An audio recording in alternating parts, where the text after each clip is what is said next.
folks, welcome.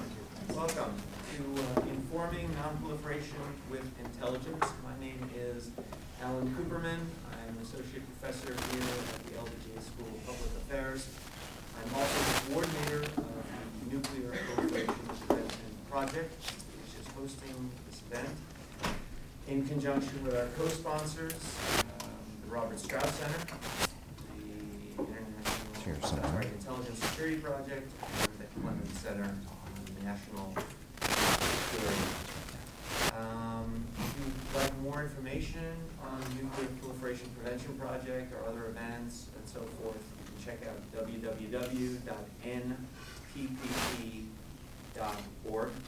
I'd also like to point out that our speaker has brought some complimentary publications today. There's a paper that he'll be talking about, and 2 of his books, and then you can also pick up a business card if you're interested. Our speaker today is Henry Sokolski.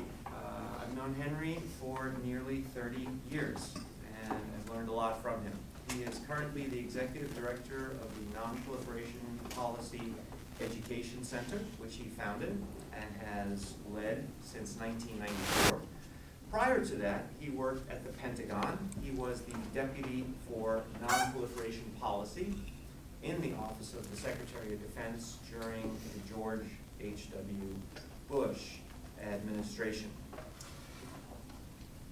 I could go on and on about Henry's CV, but I'll just highlight a few things.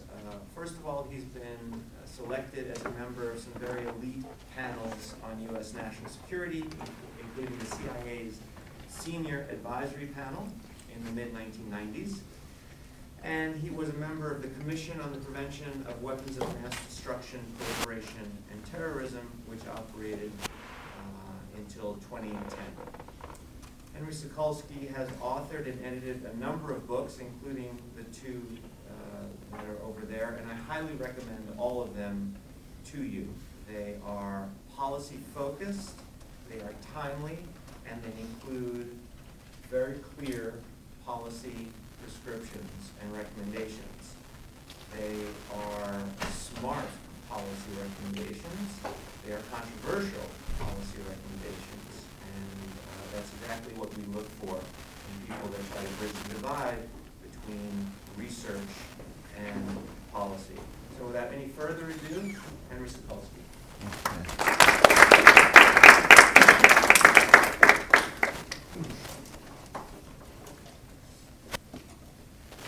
Well, first of all, let me thank, it's quite a list, the Strauss Center, the Intelligence Studies Project, the Clements Center, the Nuclear Proliferation Prevention Project, and the university. Now, I'm told you're not supposed to be here because nobody cares about this topic, which suggests that something may be changing. Yeah? The newspapers, you read them. Things aren't going as well as many people hoped they would in the 1990s. We could be in for a rough patch. I look at you, I'm older than you, and I think you may see use. You may see the next use of nuclear weapons. So it's a growth industry, and the turnout here and the courses I teach back east are growing. I think this is a field of interest that deserves your attention. And I think I'm very privileged to be able to talk here about the topic I'm going to, because this institution, I think, actually is pretty unique. Front row, we have people who worked in government. They are teaching full-time. They're not coming in like I am for an hour to do a cameo and then leave. You can actually sink your teeth into what a practitioner might be thinking by going to school here. That's not the case in most schools, and we'll get back to that.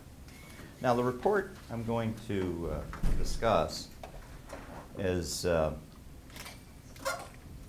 reflection of about 50 some odd former and current senior officials, which include former directors of the CIA, chairman of the National Intelligence Council, both current and former, undersecretaries of state, a deputy secretary of energy, a former White House czar and WMD, several assistant secretaries of state and defense, but just as important, working people at the GS 13 to 15 level, doing analytical work at the agency and doing staff work in support of their policymaking and military planning bosses. The point of departure for this report was the question, how well did U.S. nonproliferation policymakers use intelligence that they had, and how good was it? To crack this particular question, we kind of went to history. And the reason why is people don't quite think about it, but a lot of the most important nonproliferation cases are pretty old now. And the people who are involved in them are not only pretty old, they're getting ready to die. So it occurred to a number of us that we needed to talk to these people before you couldn't. And the cases that were picked for historical investigation were the shutting down of the Republic of China's and the Republic of Korea's initial efforts to get nuclear weapons in the 70s, Libya's program, two somewhat obscure but important cases having to do with nuclear-capable rocket programs associated with something called the Condor Project in Argentina, and then one having to do with Israel's transfer of an ICBM-capable rocket to South Africa.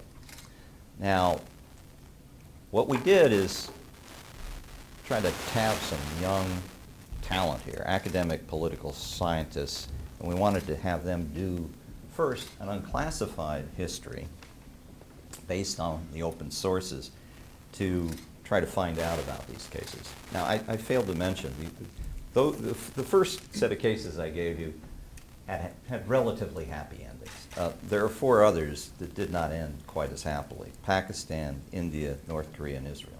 So you put all those together, you get roughly 8 cases. These academic political scientists then tackled putting together, well, what does history tell us about the question that we wanted to learn the most about? How was intelligence used? How good was it? How good was the policy making? How timely were both? Throughout here, another question arose, which is, were there really what we call inflection points? Were there moments where things could have gone one way or the other? I mean, because if something's inevitable, it's a fact, it's not a problem. And so you shouldn't spend your time studying facts. You should always focus on problems. So we asked, were there moments where the nonproliferation effort could have slowed or stopped the program, but didn't because that moment wasn't exploited or exposed or represented as something to move on? And why and for what reasons did that happen? And conversely, were there moments where, hey, things seemed to work, and what went into that? Now, in the process, I got pretty close with some pretty impressive young political science historian types, and I learned even more about the academic system. I teach, so I have some idea what's going on, but part of this project, I ended up going to the American Political Science Association convention, and that I always recommend if you want to get a taste of what the profession's about. Quite a convention. And we'll get into that, but what I learned and what my co-author learned, John Lauder, who ran the Nonproliferation Center for the CIA years ago, is what the strengths and limits of academic treatment of this history is, and just in general, how well they do with proliferation-related topics. 3 conventional points of wisdom took a hit as a result of this work. We held, something like 2 weeks of meetings over 2 years. I mean, many hours were spent in addition in private interviews, because what we then asked each of the historians to do after they did their unclassified history. We asked them, okay, we have met and identified gaps where we don't know what happened. Here are the names of people you should interview to try to find out whether they have any insight. So, after doing all this, several pieces of conventional wisdom, as I said, kind of got hit, I won't say totally decimated, but hit pretty hard. The first one was that you hear this constantly. Well, you know, the problem is we didn't have enough timely, actionable intelligence. This is what the policymaker says to the intel person. It's your fault. If we had better, more timely intelligence that was more certain, we could have stepped up our game and done the right thing early enough on, and we wouldn't have had the problem. Now, the intel person, of course, grinds their teeth and says, no, you never really wanted to do anything, and you made these demands for us to make sure that everything was absolutely correct, and you wanted us to divulge sources and methods we didn't want to divulge. It's your fault, you know, take the blame. So these meetings were kind of fun because people were arguing with one another to some diplomatic extent as to exactly what happened in each of these cases. But the conventional wisdom has been in Washington, and the story has been in Washington, that, gee, we need more intelligence. We give more money to the intelligence community after all. Okay, here's more money, here's more staff. I think what we discovered looking at these histories is more often than not, even when there was timely, persuasive, and I would argue actionable intelligence, policymakers, for one reason or another, blinked. And I think a good example, provocative example, this could get me in trouble, but hey, it's sort of our job to be playful in places like this. Let's talk about Israel. You know? For what it's worth, the official, if you ask the President of the United States if Israel has nuclear weapons, he will tell you it's not clear. Or better yet, he'll change the subject. So this is a neurologic topic, this one. We have several, but this one certainly qualifies. Now, what's interesting is we learned about work at the Dimona reactor late in the 50s. I think the agency knew, and certainly the Atomic Energy Commission understood, that Israel wasn't exactly playing it straight with the bilateral inspections that we agreed to under the Kennedy administration, that actually they were somewhat deceiving us. There was evidence that emerged that certainly went through the usual channels that they stole 100 to 300 pounds of highly enriched uranium from the U.S., that they transferred heavy water from Norway with British help, and that actually they tested a nuclear device in the South Atlantic in '79. And what's interesting, in doing so, violated their own signature on the limited threshold test ban treaty. I mean, it wasn't just something they did. It was very, very racy. Now, what's interesting is this information came forward, but there was pushback. It wasn't as though the policymakers were real eager to receive this. I think that may also help explain some things that seemed odd, that would perhaps be criticisms of the intelligence community. For example, we discovered that the inspectors that were sent on these bilateral missions to take a look at Dimona, not a single one of them knew any Hebrew. Now, I don't know whether that was an accident or, hey, well, if you send them and they don't know Hebrew, we're not likely to learn very much. And maybe that's what the policymaker wants. I don't know. We never really got to the bottom of that.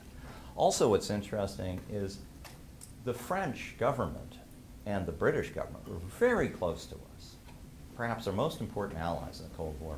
And yet, they were engaged pretty heavily in helping the Israelis, particularly the French. And as best we can tell, we didn't know very much about that, even though we were thick as thieves with both of these countries on all sorts of military cooperation.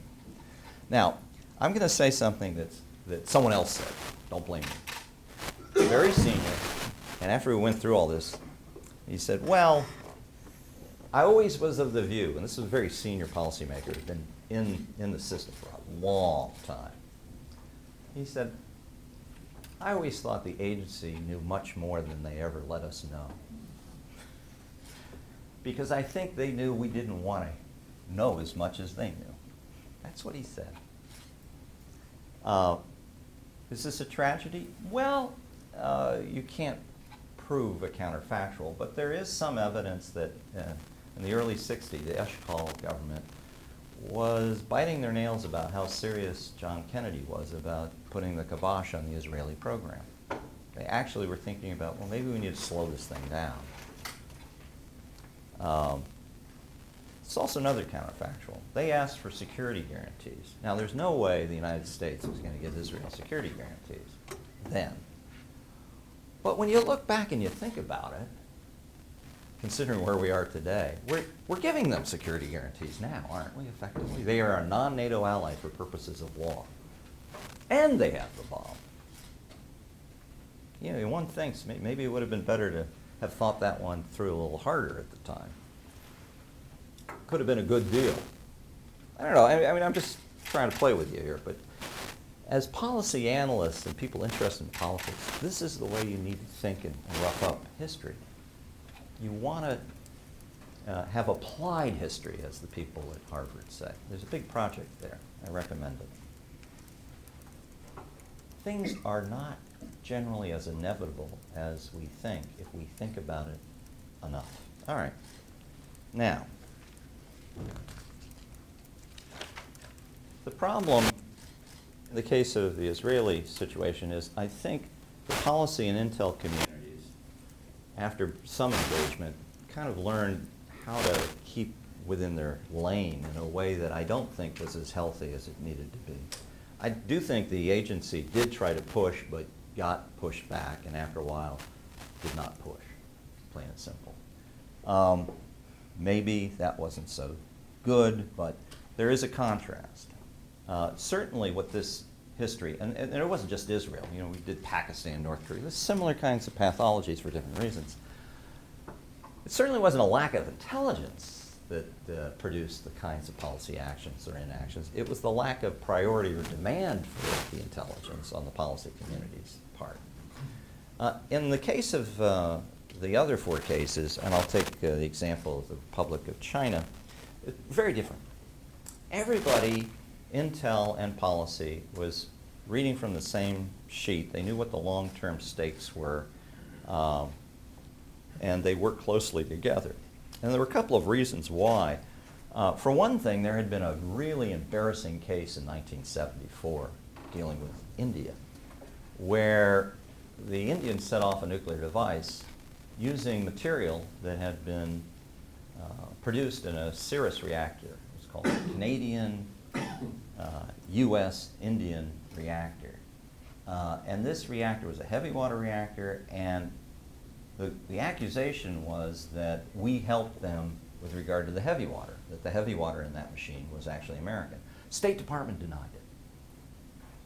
People in Congress were on this. I think Paul Leventhal was absolutely instrumental. This is one of Alan's former bosses in putting the squeeze on this. And bottom line is, they got caught out. When you get caught out in Washington lying, the worst thing in the world happens. Does anybody know what it is? It's called legislation. All right. So the Nuclear Nonproliferation Act of 1978 occurred over the objections of the White House. Then, of course, Nixon recognized the PRC. Then there was the Taiwan Relations Act. All of this, plus China's scolding that we were not to allow Taiwan ever to get bombs, meant that when we got a whiff of something going on in Taiwan, everyone was poised not to get shown up and to act quickly. That one went relatively well. As I say, that was an example where intelligence was good enough, the actions were early enough, the leverage was clear enough, everyone had reasons to be working together, and the results were a much happier ending. Now, to increase the prospects of early sound intervention, I think it's really important that there be more planning at the intelligence agency, I would argue, as well as the policy folks who go in and out more than the intel people do, to kind of spell out what the long-term consequences and alternative futures might be, specific proliferation cases with proper nouns, names of countries. You can find guidance documents that say, well, we're against nuclear proliferation. Well, good, great. What in specific do you have in mind? Well, East Asia, or they'll say Southwest Asia. But, no, you need to talk about specific countries. Towards that end, I think also it's important that there be more of an effort to get policymakers and the intel people working together on several kinds of projects. Now, there is a danger. You do not want to have some effort that is so operational and so well liked by so many people that when someone says, hey, you got the wrong information, or there's another way to look at it, they get sat on. But there are ways of protecting for that. I mean, you need to be aware of that. But in specific, you may want to recalibrate the way intel officers are trained. They call this tradecraft, I'm told. And you want to foster them engaging the policymaker as early as possible and having a story as to what happens and the regrets are for inaction as well as the risks. Another thing, there's not much joint training. I sat next to someone recently, 10-year veteran on East Asia in the agency as an analyst. And I asked her, I said, so what's your plan? Oh, I'm going to stay another 15 years and then I'll retire. So you're dedicated. Yep. I said, curious, have you ever taken a course of instruction? So, oh yeah. I said, have you ever taken it with policymakers in the room? He said, nope. This was a moderately successful mid-level analyst. This was not a GS-12 or something. She was 15 level. I thought that was weird. By the way, it is weird. It's also unhealthy. Why? These people will stay in the system for another 15 years. They are going to encounter crises, and they are going to have to work together after there is a crisis underway. That is the wrong time to get to know one another and to begin to trust one another. You want to do it earlier. There are joint training type things or joint encounters that occur at senior levels late, but not so much further down early. You change that. Another thing that would be useful is to expand long-term operational collaboration.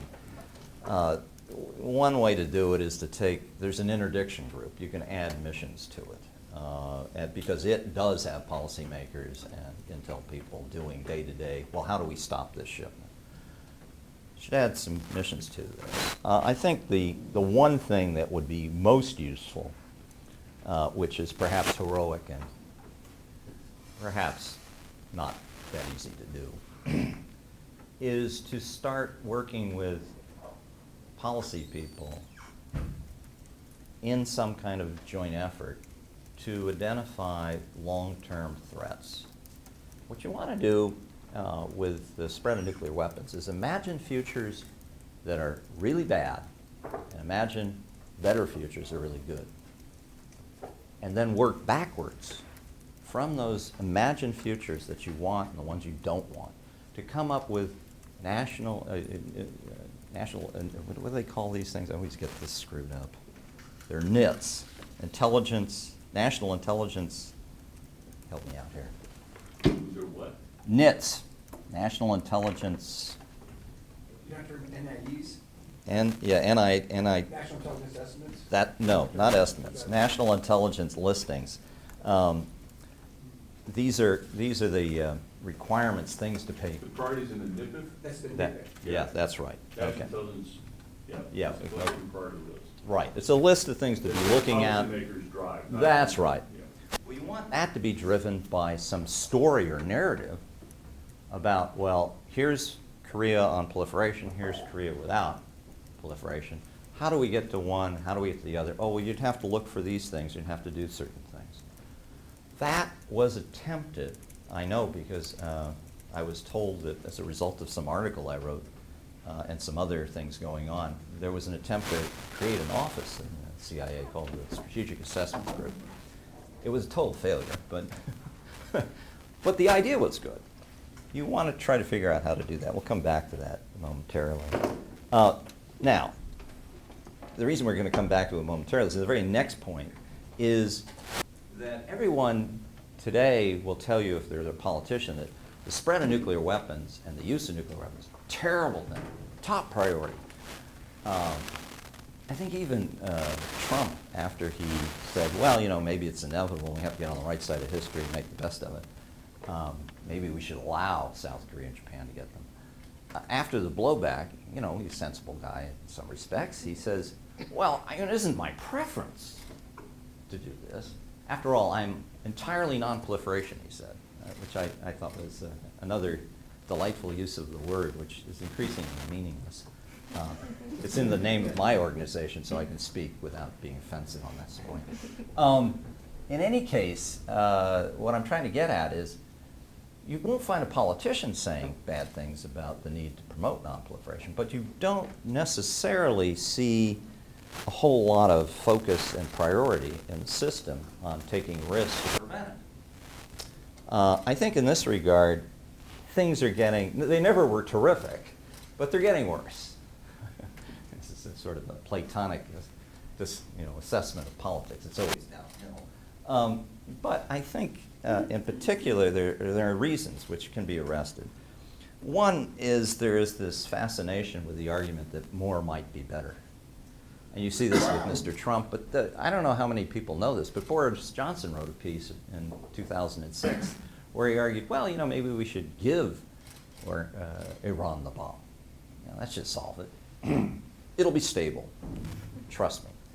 I don't think he's arguing that now. Then there's the question of fatigue, or success, depending how you look at it.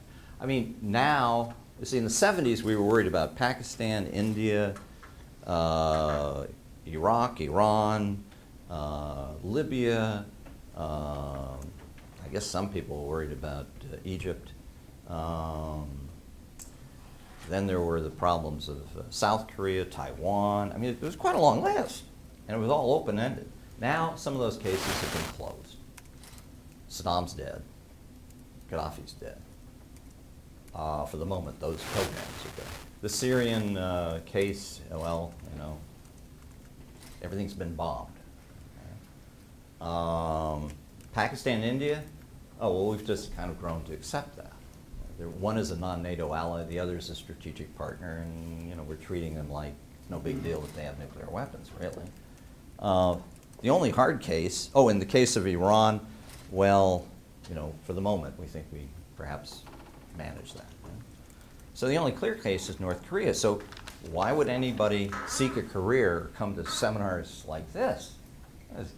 It's not in season. It's like worrying about the fate of Vietnam after, you know, the Vietnam War was over or something. I mean, you know.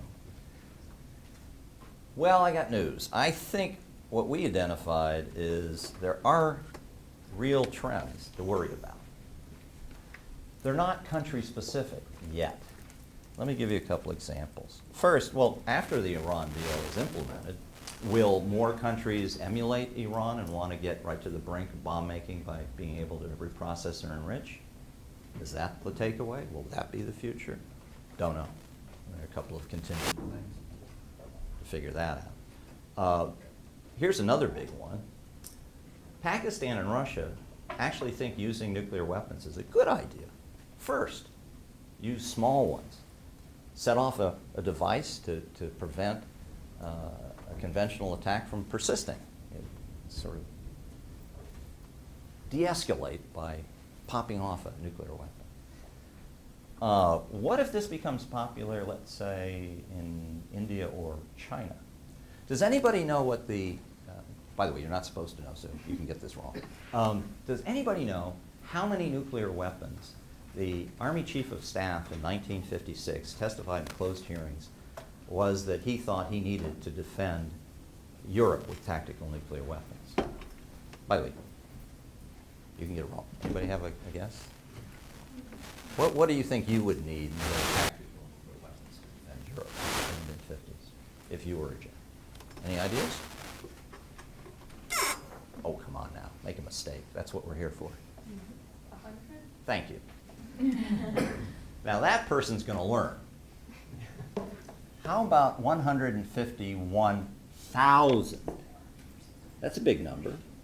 Does anybody know how many we actually fielded in Europe?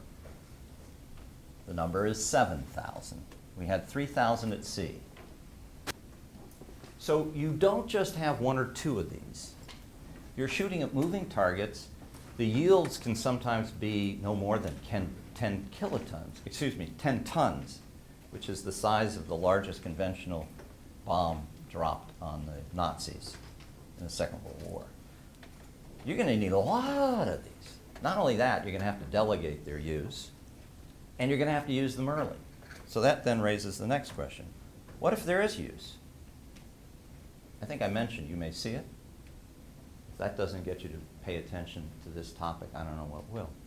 Well, how does it work? If Russia or Pakistan succeeds in de-escalating, and everyone goes, oh, well, actually, that didn't go so badly, what would likely happen with regard to countries being interested in getting them and using them first? Would that go up or down? I think up. How does that work? Are we always going to be able to just use one and end the war peacefully, or are there going to be miscalculations? And if it goes badly, well, I don't know. I guess that's bad. So, anyway, you get the picture. There are other things to worry about here. In East Asia, surely things are not going great right now. One can imagine all of these concerns. In the case of if China gets more, Russia gets more. Japan, South Korea, North Korea probably have to get more. If they get any, this will prompt China to want to get more. I mean, and then there's India. Oh, then there's Pakistan. You can get the connections. Okay. All right. So what does all this recommend? First, it would be nice if the defense guidance documents on what the threats were had a word or two about this. They don't. This is bizarre. I went and talked with a Deputy Assistant Secretary who does defense guidance. It's Iran, Russia, China, ISIS, and North Korea. If it isn't that, we don't have defense guidance on it. You may want to kind of broaden things, think out 10 to 20 years instead of 10 to 20 months. You may want to have the Congress do more oversight. You may want to have them get the routine classified briefings the law requires. They don't even ask for them or get them. You may want to start gaming at the highest levels when presidents come in. This happened under Ronald Reagan.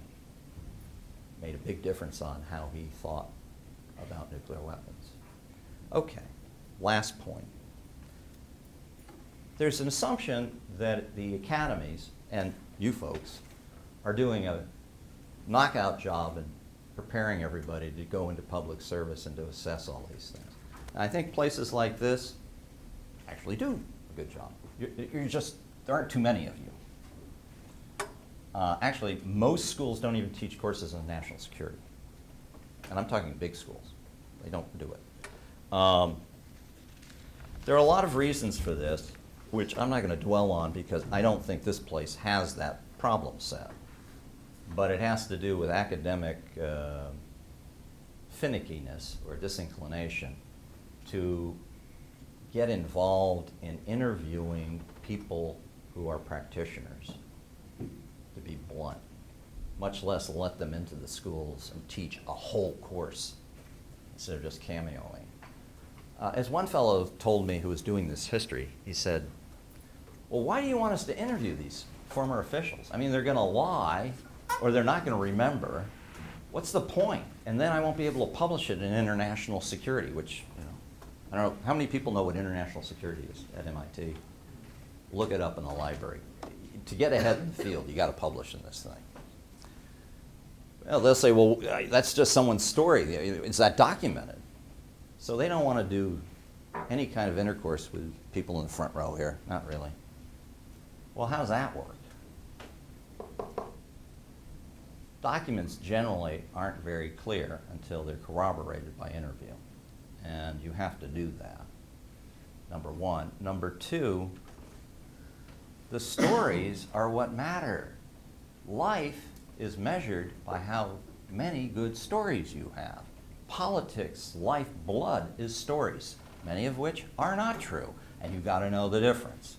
Political science is sorting out which stories are correct or more useful than others. It's about stories. There were some recommendations. One of them was to invite me regularly to come here. Let me teach, for 2 or 3 weeks, or someone like me. I have a list of people who are ready to do that. I don't know that this place needs it, but there are places that do. Maybe making sure that the security system isn't used to prevent people from sharing their stories 25 years after something's happened. Or better yet, to prevent you from ever getting a job in the system because, well, you went to China for a week.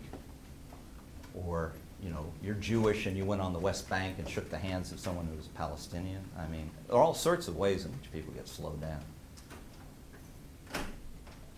Generally, we need to have mixed education with military, intelligence, policymakers, and academics in much more serious settings, thinking about these long-term alternative narratives. I'm going to end on that note and let my commentator have his say. Okay.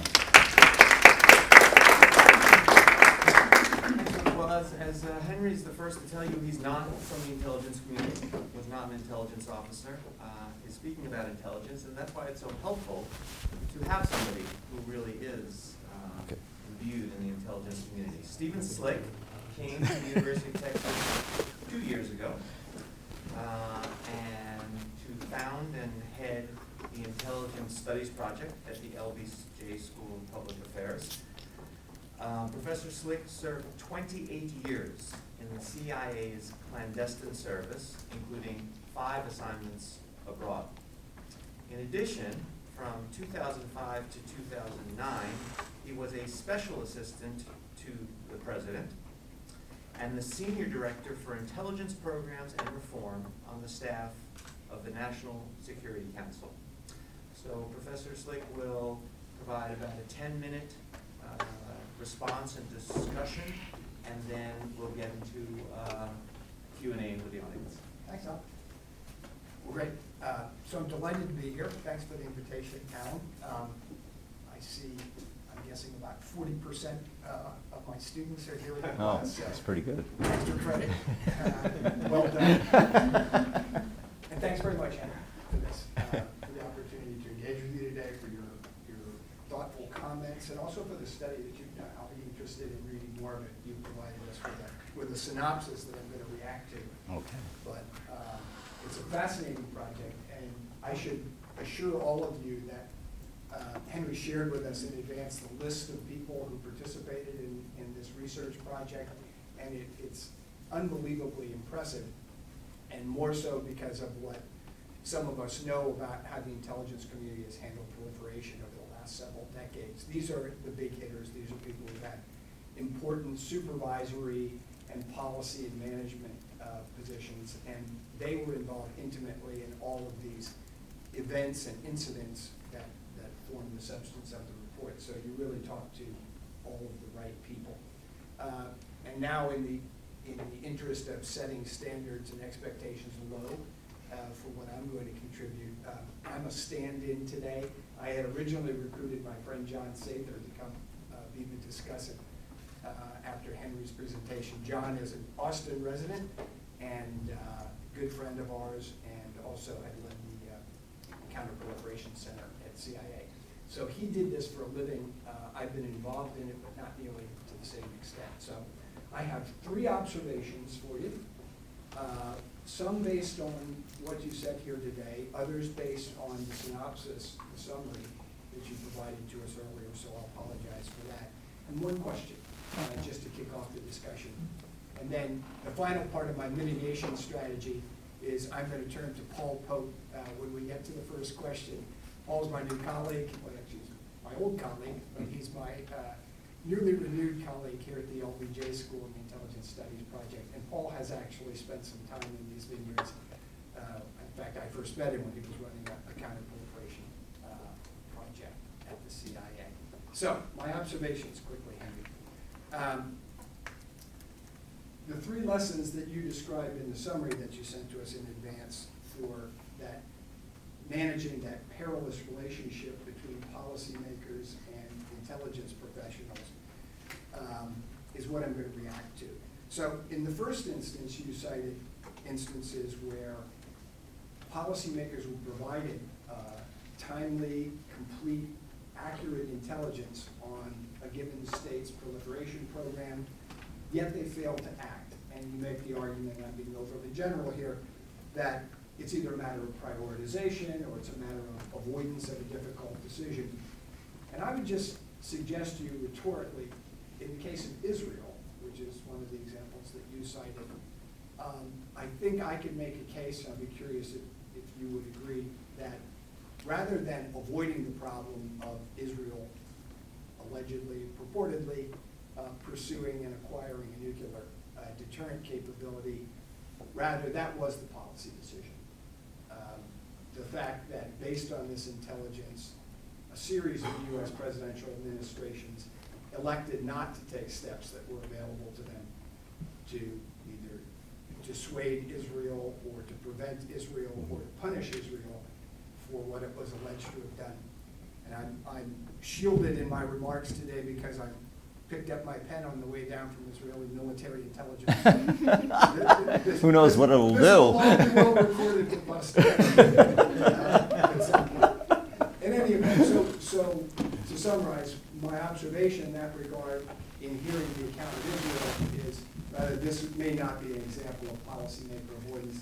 This may be avoidance was the decision, and it was conscious and rational because on balance, maybe a series of US officials thought it was not such a bad thing for Israel to have that. Chose not to act against it.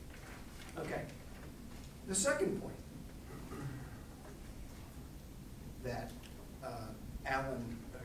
that Henry makes, and I'll unfairly paraphrase it, is that intelligence professionals perhaps need to be more persistent and more dogged with their policy-making counterparts. When they've identified what they judge to be a credible and dangerous or destabilizing nuclear activity underway overseas, that you imply, and correct me if I'm wrong, that they really have more than an obligation to simply present that information to them and allow the policymakers to make their own judgment. If the policymakers don't act on persuasive, strong, accurate intelligence, that the intelligence officer really has an obligation to be more persistent. Get up in their face, say it again, put some greater pressure on them to actually do their jobs and take some responsive action. My observation in response to that won't come as a surprise to anybody who's in our class, and that is, of course, fundamentally upsetting to the ethos of an intelligence officer. I'll spare you the quotes from Sherman Kent. Yes. About the role of the intelligence officer as informing the national security policy making process rather than participating in it. And it gets to the reason that the CIA was created in 1947, and that was to supply policy officials with information delivered in a objective, nonpartisan, and most importantly, non-departmental way. So that the CIA was different from the other advocates sitting in the Situation Room discussing the issue. They didn't have a stake in the outcome. They were trained not to care what the policymakers did with that information. They were simply there to present it. And I would just argue to you that I think that's a very dangerous ethos to begin to erode. If you say in the area of proliferation, the intelligence officer really has to get up in the face of the policymaker and say, this is really important, this is really dangerous, you need to do something about it, and I'm not going away until you do. Well, one of the issues with that is that, of course, that makes you a partisan. That means you have a stake in some action taking place, and you sort of descend into the realm of other policy departments in that you have a point of view, you have a stake in the outcome. And maybe that affects you not immediately today, but it affects you the next issue that arises, or maybe with the next administration. We're always going to be wondering whether the intelligence community is delivering information to help support a decision, or whether they're there to advocate a point of view. Whether they have a point of view that you must act and here's what you must do. So anyway, my second observation. And then finally, you have suggested that, and I think very charitably to the intelligence community, that in some cases, such as North Korea, Israel, India, and Pakistan, it's possibly the case that policymakers didn't act on a good, strong intelligence case because they simply didn't have any good options at that stage. And rather than accept that as an explanation for why policymakers might not have acted against these well-advanced nuclear programs, I would argue that that's really a shortcoming of the intelligence community in that case. Because Executive Order 12333 tells us, I should make all of you recite it, that the goal of the U.S. intelligence community is to provide timely, accurate, and insightful information.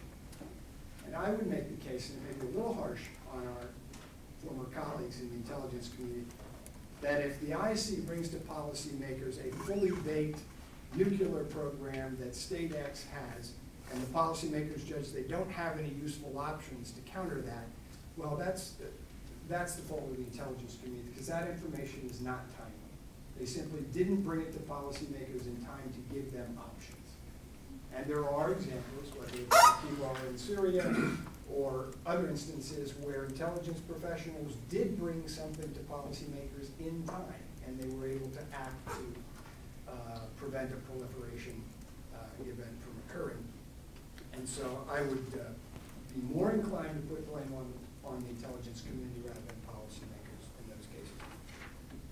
And then the last one, the question I'll leave you with, and you may want to tackle it or we may want to get straight to Paul, is do you think that the reason that our policy community does not seem to or has not seemed to have had the urgency about proliferation, at least in recent years, while we've been incredibly focused on counterterrorism, to be honest, do you think it's because we've never had that catalyzing event, that proliferation 9/11, and I'll hearken the overused expression from the 9/11 Commission report, is this really a failure of imagination on our policy community's part?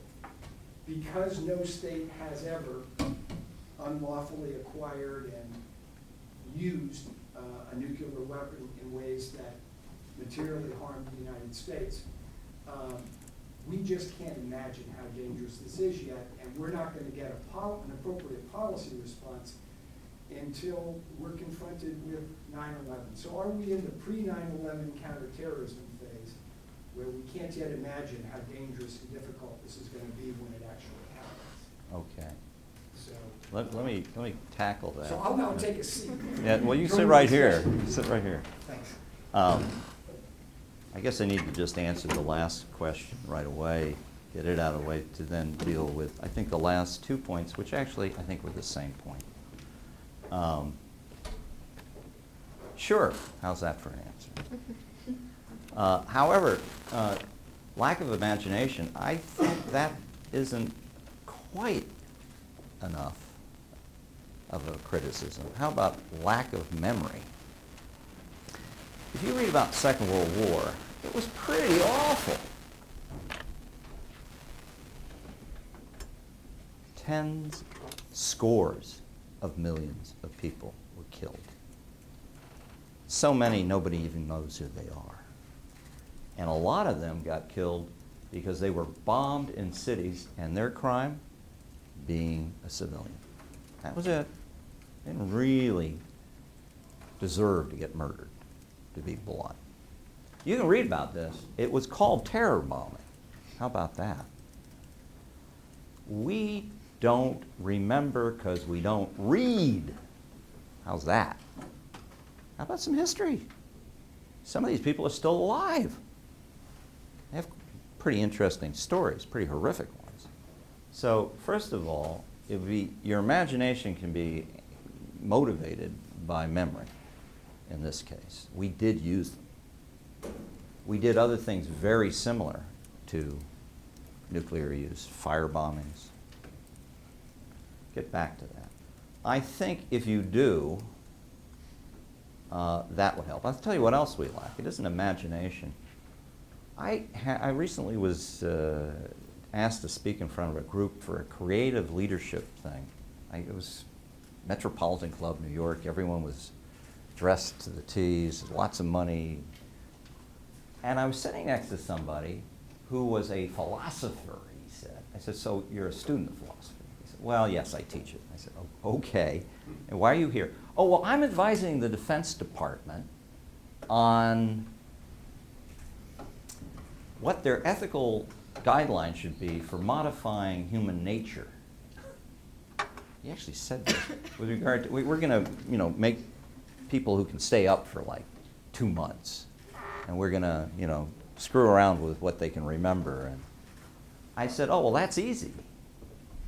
I'll give you the rules right now. I'll save you the trouble. Don't do it. He said, well, why wouldn't you want to do it? I said, well, there are limits. We're here to promote humanity, and therefore it's human nature, and there are limits. What you're doing is human engineering. He said, well, what's wrong with that? I said, well, Brave New World. He said, what's that? I said, oh, you might want to read that. I mean, there's something about fundamental education about politics and what, I told him, I said, what defines a country isn't what it allows, it's what it takes off the table. This was all news to this philosopher. So it isn't just history, it's certain kinds of ethical, political thought debates that have to be played out. Okay, let me get back to your first, the second and third points, because I think they're really the same. Could it be that you and I are actually in agreement? I'm going to say yes. Because when you started to talk about what was insightful, the requirements of giving insightful intelligence, that was pretty much what I thought I was arguing. And so let me restructure what I said. I think what I meant isn't just being in your face and being hysterical. That generally doesn't go over real well. And most of the people in the agency don't like looking that way. They dress properly, they behave properly, they make a big deal out of that. However, I do think that if you're doing the narratives of the future properly, you should be able to see stuff coming down in the way of opportunity or danger earlier than someone who just got elected and, with all due respect, is a major in child psychology, but because they raised money ends up being an undersecretary somewhere. Yeah? So maybe you do have a way of looking at things that is different than the political employee who, gets the job and leaves in 2 years. I think that's what I meant. And yeah, you want to lay out not just here's the intelligence, but here's what it means. It means you could do X, Y, and Z with it, and this is the outcome vectors we see, or you could do nothing, and these are the outcome vectors. Here are the legal implications. Get the story. So, yeah, insightful means context. And I do think the intel community has a responsibility to do that. Now, with regard to Mr. Kent, it's interesting. No one much liked him. All these intel people said, oh, that's so overdone, that wall thing. You've got a high enough wall between intelligence and policy, you can prevent Iraq. And if it's higher still, you get all kinds of dysfunction of a different kind. So it's never been a wall. It's always been something you could poke holes in when you want to. So it's a balancing act. That brings me to the last point. It's nice to think, and I like, because you seem like a nice guy. I know. Well, how shall I put it? I don't know what other pens you have. But, I mean, the idea that we made policy on Israel, or for that matter, something I'm much closer to, North Korea and Pakistan, because I served in the building at the time. Nah, I'm sorry. That one's a hard push. And the reason I say that is, yeah, we let things happen. But the idea that someone wrote down somewhere or made a decision, hey, let's just avoid this. You had Kissinger writing Nixon with a memo saying, well, Golda Meir's coming. let's do the following. Let's get her to sign the NPT, and we'll allow her to get nuclear weapons, but she can't ever admit it. And that's better if they're signing it, because then it'll keep the program small. Now, that is a discussion of a decision, but it isn't, oh, we should just avoid this. By the way, he wasn't allowed in the room when Nixon did whatever he did. My guess is he didn't do anything. They talked about getting Jewish votes in Pennsylvania, according to his memo, which kind of tells you a lot about Nixon, what he cares about. So I think we shouldn't presume that policy gets made in particularly the areas that are so unpleasant, and particularly if it comes late in the game and there are not many options. So it isn't that it's made, it's the absence of making any decision more often than not. And there's just not much documentation on these cases that anything was done until something awful happened. And then it wasn't pretty. All right, well, we have almost a half hour for questions and answers. So you just raise your hand, and when I call on you, I would just ask you to identify yourself, and if you have an affiliation with the university, just explain that as a member of the community, that's fine. And Okay, I'm going to make a little bit of a And you comment. are? Short. Say again. I'm Paul Pope, and I'm one of the newest members of the faculty here as a UT employee, but I was a member of the faculty as a CIA officer in residence for 2 years. Before this, I've only got, I think, one of my students in here. But she's very aware of the fact that I don't teach the Intel cycle. I teach what I call the Intel action cycle. Very much gets to this last conversation about the wall. I think the Intel cycle is broken, and I think Sherman Kent's comments are misapplied. Credibility and objectivity are the things that the Intel community can never lose. We can never lose it, and I agree with Steve, if we lose our credibility on policy prescription. But the comment I wanted to make was that on this field of proliferation, by the way, this is a very interesting, your conclusions here are precisely one of the teaching points I try to give, which is that the interface between the Intel and the policy community, and whether you're right, whether you're persuasive, whether you're believed, and whether belief is acted upon, is as important as whether you're right. So this is a very interesting set of case studies. But if you went into the historical, one day these will be declassified. Hopefully, we have some really interesting cases. And I think what you'd find is a full range of examples of knowing, not knowing, being acted upon, not being acted upon.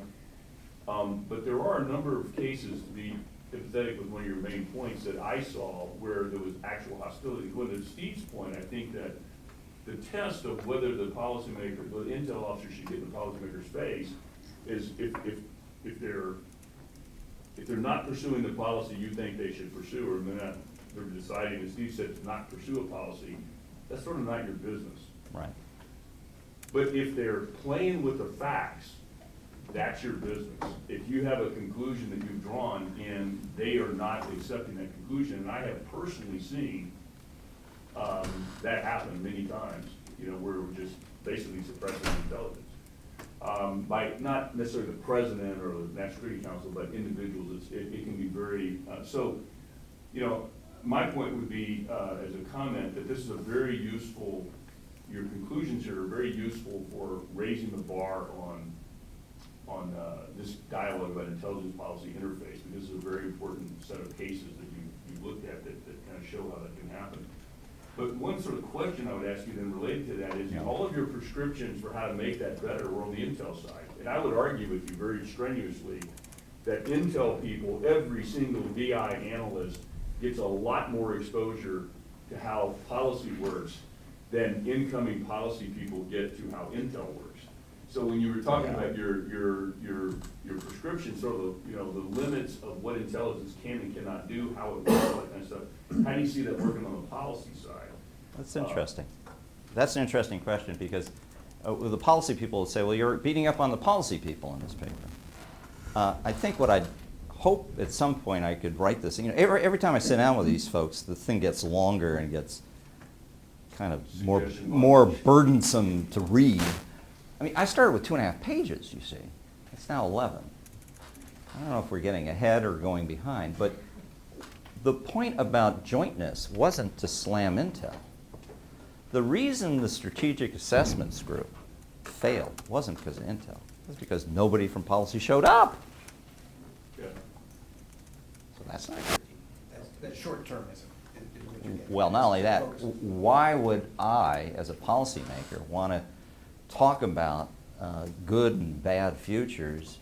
It might obligate me to kind of do something later. So best to keep everything open. You know, we have become, I'm old enough I can actually say this. Isn't that wonderful? I can actually say something, say a sentence like that. I entered the government in 1981 or 2.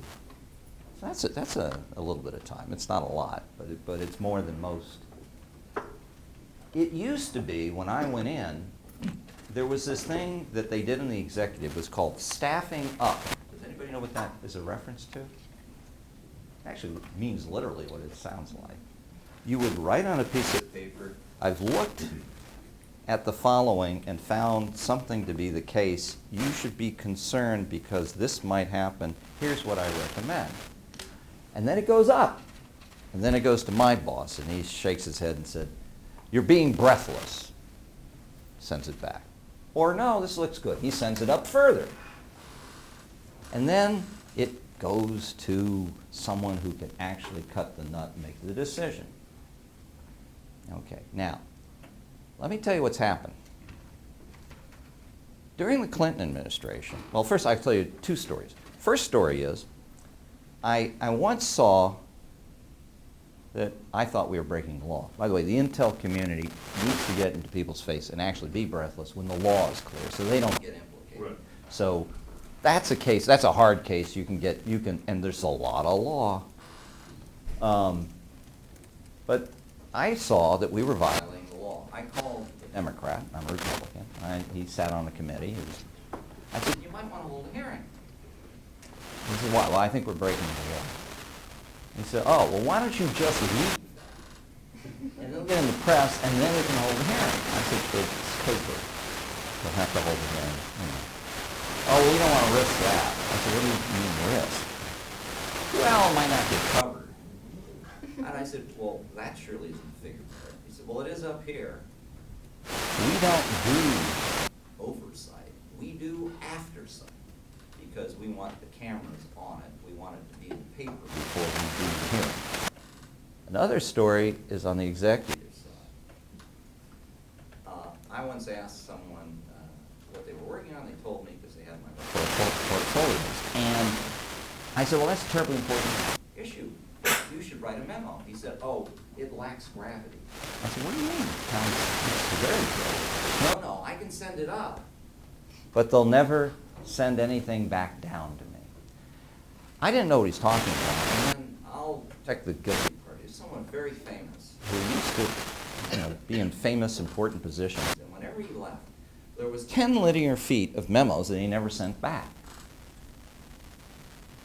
And the new people would come in, and they would start reading a few of them, and oh my God, these are frightening. And then a little light would go on, and they'd say, "Stop," and they would burn all of the memos. Because they'd be implicated if they read them, right? Our government is becoming more and more reactive and unwilling to staff up. This is a big, big problem. It's getting worse. So, the Intel community has, unfortunately, a special role to play as a corrective on this. They still read. I think they still staff up. So, sorry, you have a constitutional requirement to make the executive behave like an executive. I don't know whether Mr. Kent ever thought about that. Steve, do you have thoughts on that? And hopefully a slightly less cynical view? That all makes sense. Let's just put on the questions there. Yeah. Don't be shy. This is your opportunity to ask Questions questions. about nonproliferation. We've got questions. When you get out, they don't let you ask You questions. can ask anything you want. Please just Decide whether we answer it. Please just identify yourself. Harvey Bird, community member, international lawyer, engaged in a number of Wow. projects. Okay. I was just curious, when it came, you were speaking about the history with Israel. At the time of the bombing of the Osiris reactor, Yeah. and then in 2007, the Syrian reactor, Yeah. what role, if any, might you have concluded or known that the U.S. played in terms of consultation? And was that done totally outside of U.S. intelligence? Well, I mean, some of it's classified, I assume. Take that on. Just to be clear, this is the 1981, Israel bombed a reactor in Iraq, and 2007, Israel bombed a nation's reactor in Syria. Yeah, your question was about the Deir ez-Zor, about Osiris? Yeah, Osiris and the Syrian reactor. What role, was it cooperation, or was this done was U.S. intelligence blindsided? No, I'll just, in that regard, it's not a mystery. President Bush's memoir clearly addresses it, as does Vice President Cheney's. There was, according to those accounts, extensive cooperation between U.S. and Israeli intelligence. According to those accounts, the initial reporting came from the Israeli side and was brought to the U.S., shared with the U.S., and an 8 or 10-month process ensued that the president describes, as well as a terrific article in a journal called Commentary or something by Elliot Abrams, who was the deputy national security advisor at the time for that region, describes the process in intimate detail. So not only was the intelligence shared early on so that both sides had an accurate picture of what was happening at that facility, but the policy deliberations went back and forth for a period well over half a year to decide what to do about it. Ultimately, according to these accounts, there was a disagreement between the heads of government as to what to do, and according to all the press accounts, Israel acted on its own without U.S. support or encouragement and destroyed the reactor. So that's the 2007 case in Syria. Does either one of you want to address the 1981 case in Iraq? That's when I first hit Washington. That was one of the big events. As for what we knew and how we advised the Israelis, my guess is it's probably more interesting to look at the debate within Israel, how Israelis advised Israelis on that, because there was more of a debate than people remember. And I think it's more telling to look at that debate than anything we may have told them or known about, because I think it would have been secondary. I don't know if that's a fair comment, but anyway, that's my amateurish cut of that. Yeah, I would only second what Henry said. I'm obviously wasn't in service and don't know to any level of detail what the discussions were at the time. But there are several good books, including Out of the Sun, by former head of Israeli military intelligence who dropped the first bomb on the Osiris reactor, about the internal debate. The Prime Minister had to carry a tremendous amount of his national security cabinet and his professional security structures who were opposed to it, including the Mossad director at the time. He was viscerally opposed to the attack, as was the chief of military staff. So it was a heavy lift internally, as Henry said, for the political leaders to get their security community on board to do it. After it was over, it fell into mythology and has been cited repeatedly as an example, even as recently as in the debate about how Israel should respond to Iran's nuclear activities, as an example of early and decisive action. What an Israeli security counterpart will tell you when you challenge either the Osiris or the Syrian reactor, saying these aren't relevant analogies to what might happen if you were to attack Iran, the answer is, does either Iraq or Syria have a nuclear weapon today? Well, of course, there are nuances. They did not hit the highly enriched uranium, which they had access to. It did energize or re-energize the program in ways that made it much more difficult to keep track. So, I mean, the beauty of applied history, which is studying and thinking about it, is trying to tease out not what the truth is, but what it could be, versus what it couldn't be. Because it's not a single thing. Alan, could I make a comment on this, on the illustrator thing? Because I think it's an interesting case study application of your history thing that you're talking about. No. And that is that, and, you know, Steve mentioned that I did some proliferation things. So one of the things I did was, you know, I was the chief of the Near East and South Asian Division. I was his guy on, you know, figuring out what we got to do on proliferation. And then one of the first times I ever used a sort of an Excel-like thing was to create this list of our programs. So I had all the countries in the region from, you know, from Bangladesh to America, as we used to say. And then I had, you know, sort of the top nuclear, chemical, biological missiles. Like, the number of X's I had was 31. Now, they weren't all priority programs, but the point I was trying to make to him is, sure, we got to prioritize. We got to prioritize. And if you go back and read some other books, like By Way of Deception, for example, the Israelis didn't have to prioritize. Well, they did have to prioritize, but they didn't have to worry about 31 programs. And so if you look at what they did from an intel perspective to find out about that, it's basically like a full court press. I mean, they would put 5 or 6 clandestine operators surrounding one Iraqi target to get to the answer to that information. So sometimes these small countries that really care about a program are better than we are about finding out the program because it's more salient to them. Right.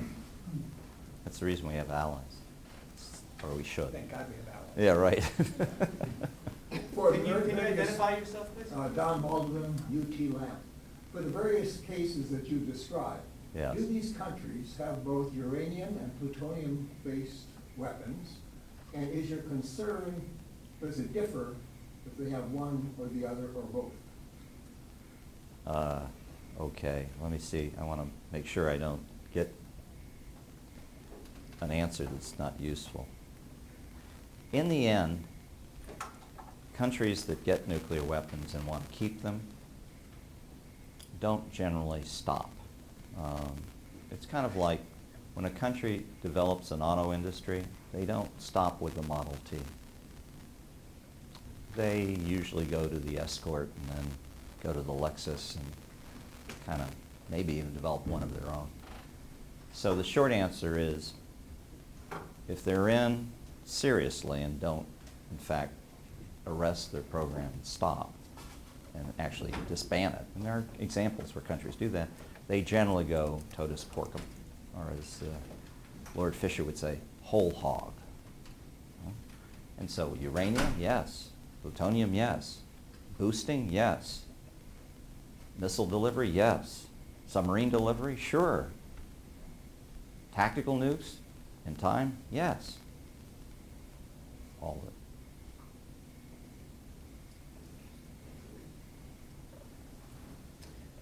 Paul Swartz, we were a student fellow here at the Strauss Center, working on the armed conflict event location deck.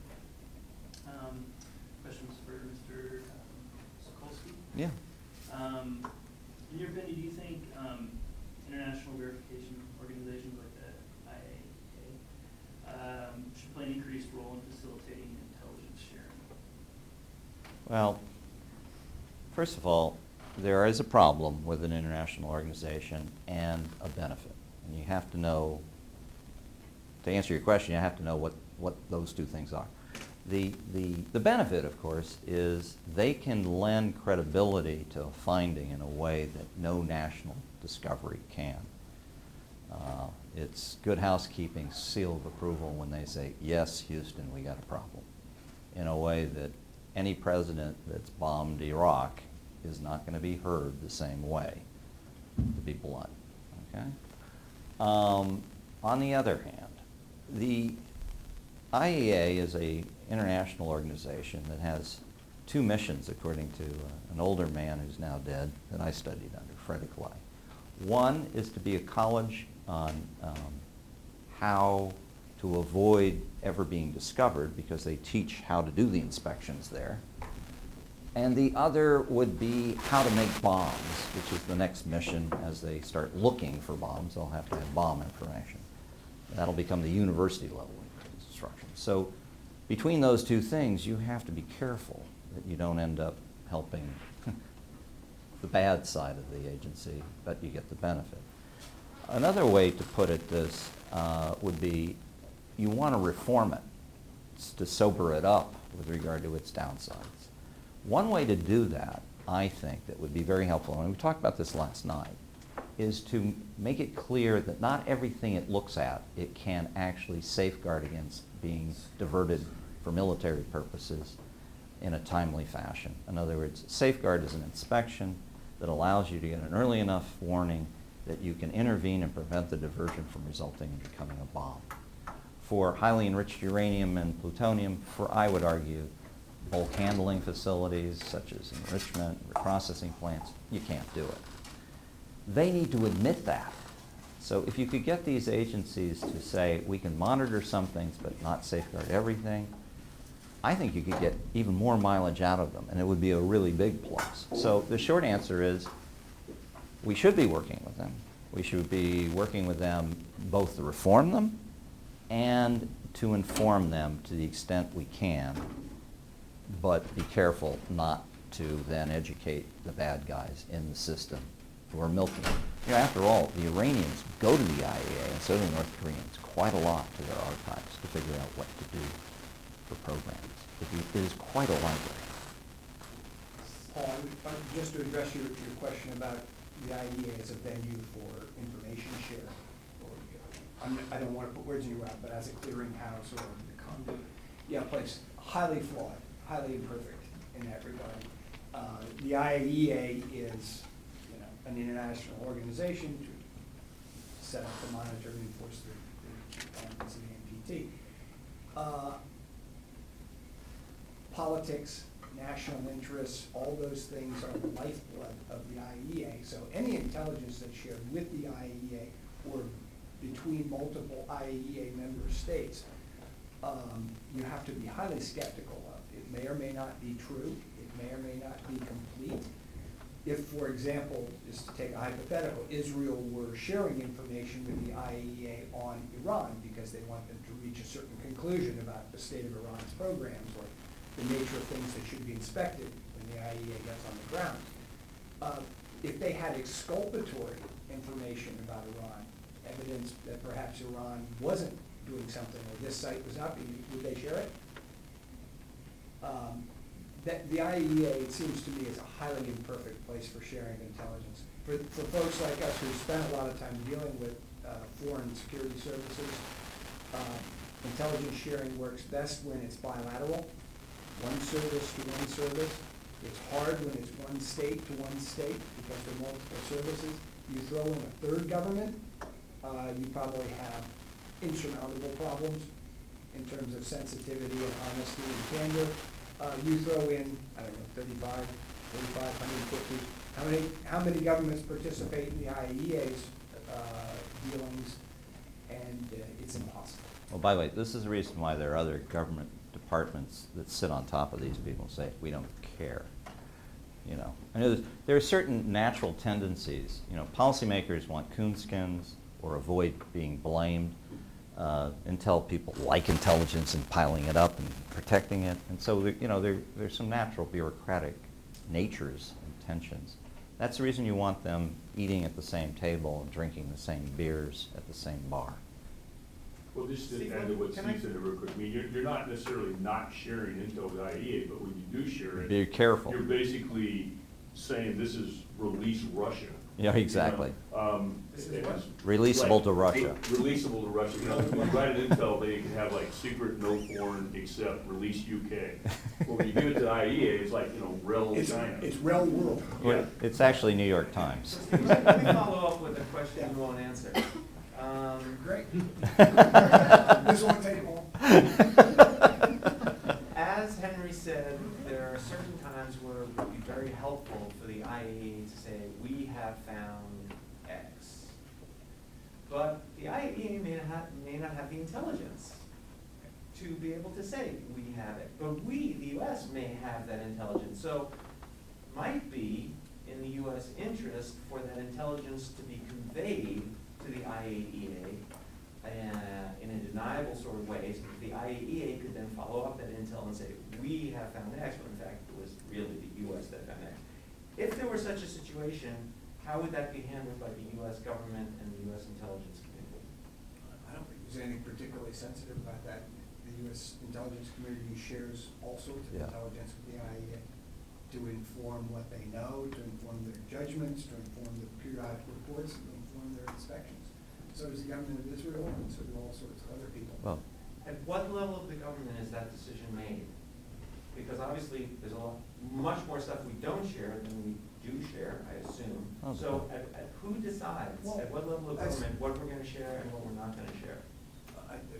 There's no set. stock answer to that.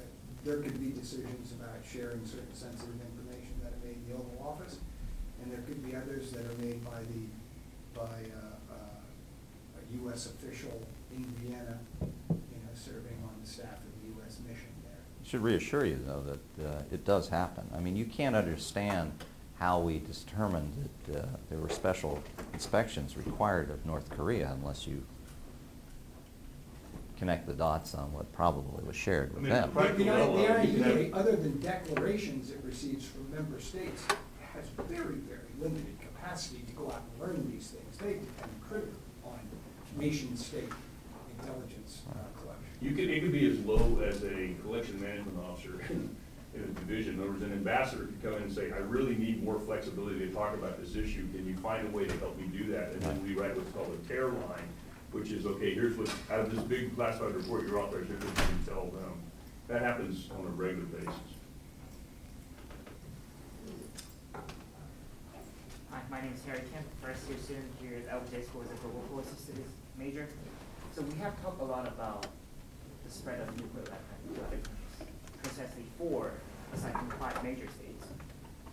And the question I have is that citing North Korea and other cases, don't you think the international community or intelligence community of the United States should focus more on the sophistication of the existing nuclear threats, such as North Korea's delivery method, over the horizontal spread of the proliferation risk to other countries like Iran?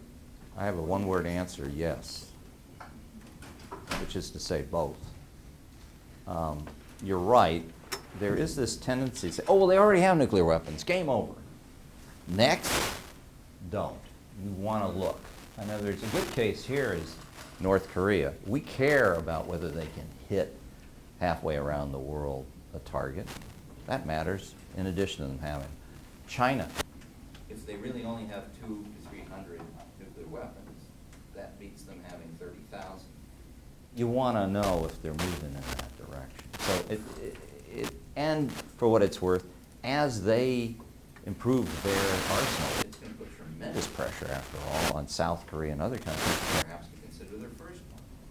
So it's not an either or. It's got to be a both. And just to add to that, Harry, to the extent you're interested in lateral proliferation opportunities, I harken back to the Al-Kibar incident. This was North Korea selling a turnkey plutonium reactor to a charter member of the Axis of Evil in Syria. And so if that isn't sobering for you about not just what do they have and how sophisticated are they, but to whom are they prepared to share it, or with whom are they prepared to share it, I would think both of those should keep you up. Yeah. And as Kurt said, this is not either or. The problems in doing proliferation intelligence focused on North Korea are not prioritizing the questions we're concerned about. It's finding the information. It's pretty difficult to do. Okay, we have time for one last question. Sir? It was interesting to talk about the differences with respect to policymakers and their success or failure, and the experts in intelligence. In regard to this discussion, how would you guys assess the Iran agreement, the JCPOA, and the inspection regime, especially in light of the Me discussion? first.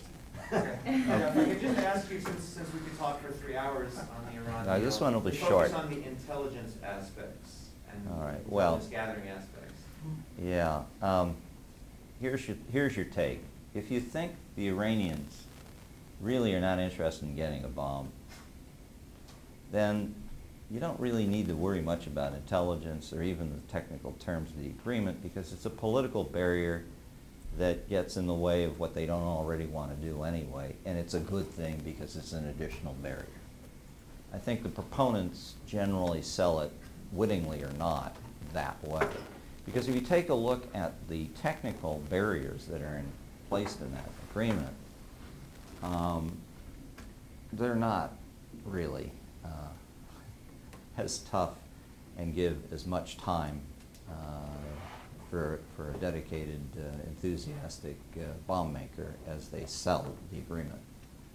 So in that case, though, you know, it's hard to know what kind of agreement you could have reached with those folks to prevent them from getting close to a bomb. So I don't know that it's an intelligence question. You can't, once you're enriching, once you're separating plutonium, once you have these materials in various levels of enrichment in the case of uranium, the ability to fashion that into an insertable core, which is the figure of merit that the IA uses, quickly is so great that it's pretty unreasonable to think that intelligence should be relied upon to give you any kind of warning that's politically useful. Okay. What about the IA? Steve, do you want to have a perspective? No, only to say, stay tuned for me to finish my book review of Jay Solomon's Wall Street Journal correspondent, recent publication called the Iran. I think it's extremely challenging, the way the deal is set up for the intelligence community, our intelligence community, or the IAEA, or the combination of our allies, to provide, as Henry said, meaningful warning that the Iranians are not complying within an adequate amount of time for the U.S. to take a policy response. So I think it's a tall order. There's an intel comment I'll make again, and that is that this, when you were talking about these horrible scenarios, and we need to have some imagination about those, or whatever word we're using. Assessing what the Iranians are doing is one of them. Assessing how other regional actors perceive what the Iranians are doing and what they're, in other words, this is a very complicated national security intel problem, because it's not just about what the Iranians are doing. It's about how the Saudis and the UAE and Israelis and others see that as well. So it creates a lot of very complex intel questions. Say nothing of the Koreans. I mean, you lack imagination.